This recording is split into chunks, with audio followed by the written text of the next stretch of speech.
میرے آقا نبی کریم صلی اللہ علیہ وسلم ارشاد فرماتے ہیں، قرآن مقدس کی شان کیا ہے، اس کی عظمت کیا ہے، آپ اس پر غور کریے۔ مسلمان ہونے کے ناطے ہمارے لیے اتنا ضروری ہے کہ ہم اللہ کے مقدس کلام کی تعلیمات پر غور کریں۔ میرے آقا نبی کریم علیہ السلام ارشاد فرماتے ہیں، کل قیامت کے دن جب جنت بھی لا کے سامنے رکھی جائے گی،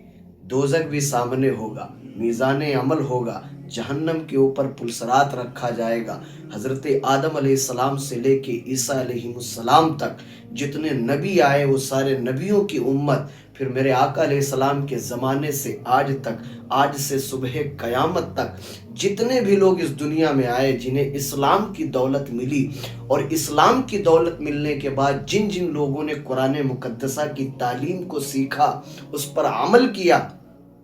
قرآن مقدس نے جن چیزوں سے روکا وہ رک گئے، اور جس چیز پر عمل کرنے کا حکم دیا انہوں نے اس پر عمل کیا، تو میرے آقا فرماتے ہیں کہ کل قیامت کے دن جن لوگوں نے قرآن مقدس کی تعلیم کو سیکھا، عمل کیا، اور اس کے جو نشر و اشاعت کے معاملات تھے اس کے اوپر بھی انہوں نے کام کیا، پھر کل قیامت کے دن جب پوری دنیا کے لوگ میدان محشر میں جمع ہوں گے، سارے لوگوں کے بیچ میں کچھ ایسے بھی لوگ ہوں گے،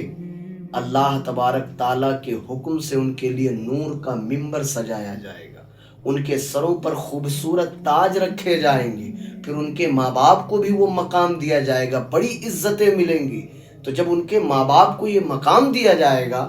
تو وہ پوچھیں گے کہ یہ آج ہمیں اتنی عزت کیوں دی جا رہی ہے، آج یہ ہمیں اتنا مقام کیوں دیا گیا، جبکہ دوسری طرف لوگ اپنے پسینے میں ڈوب رہے ہیں، کسی کی زبان جو ہے پیاس کے مارے لٹک گئی ہے، کوئی اپنے ہی پسینے میں شرابور ہے، کوئی پیاس کی شدت سے جو ہے حلق تک اس کی زبان سوکھتی چلی جا رہی ہے۔ ایسے سخت ماحول میں آخر ان لوگوں کے مقام کو اللہ نے اتنا بلند کیوں کیا ہے؟ تو اللہ کے فرشتے آواز دیں گے، لوگوں تمہیں پتہ نہیں، یہ وہ لوگ ہیں جن کو آج اللہ تبارک تعالیٰ نے نور کا ممبر دیا، ان کے سروں پہ خوبصورت تاج سجائے گئے، اللہ نے ان کے ماں باپ کو بھی یہ مقام دیا۔ اس کی وجہ یہ ہے کہ انہوں نے دنیا میں اپنی اولاد کو قرآن مقدس کی تعلیم سے آراستہ کیا تھا،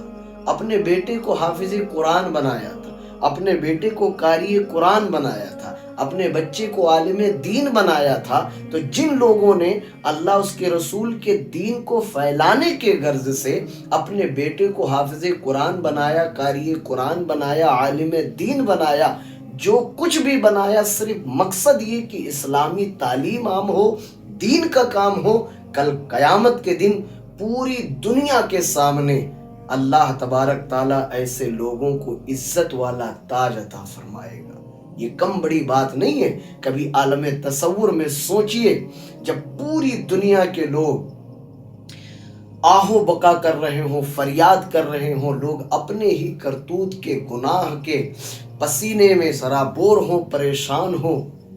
اس عالم میں اگر اللہ کا انعام حاصل ہو تو یہ کتنی بڑی بات ہے۔ قربان جاؤ مصطفیٰ جان رحمت صلی اللہ علیہ وسلم پر، جنہوں نے ہمیں دنیا میں یہی تعلیم دے دی۔ قرآن سے دل لگاؤ، قرآن کی تعلیمات کے حساب سے زندگی گزارو، یہی راستہ اپنا کے چلو، دنیا میں بھی کامیابی، آخرت میں بھی کامیابی۔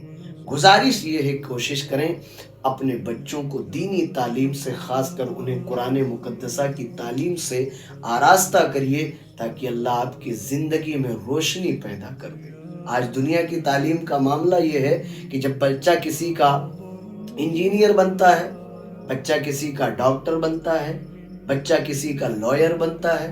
بچہ کسی کا اونچے پد پہ جاتا ہے، تو ماں باپ اپنی اولاد سے بات کرتے ہوئے گھبراتے ہیں، ڈرتے ہیں کہ کہیں ایسا نہ ہو کہ میرا بیٹا ناراض ہو جائے۔ لیکن وہی بچہ جب حافظ قرآن، قاری قرآن، عالم دین بنتا ہے تو بچہ سوچتا ہے کہ ماں باپ سے اس ادب سے بات کی جائے کہ ان کی دل شکنی نہ ہو، اس لیے کہ میرے آقا صلی اللہ علیہ وسلم نے ارشاد فرمایا ہے، اے لوگو تمہارے ماں کے قدم کے نیچے تمہاری جنت ہے۔ تو اپنے بچوں کو وہ تعلیم دی جائے کہ یہ بچے ہمیں بڑھاپے میں بوجھ نہ سمجھیں، بلکہ ہمیں اپنا سمجھ کر خدمت کرے۔ جبکہ میرے آقا صلی اللہ علیہ وسلم نے اسی موقع پر ارشاد فرمایا، ہلاک ہو گیا وہ شخص جس نے اپنے ماں باپ کو بڑھاپے میں پایا، ان کی خدمت کر کے اپنے آپ کو جنتی نہ بنا سکا۔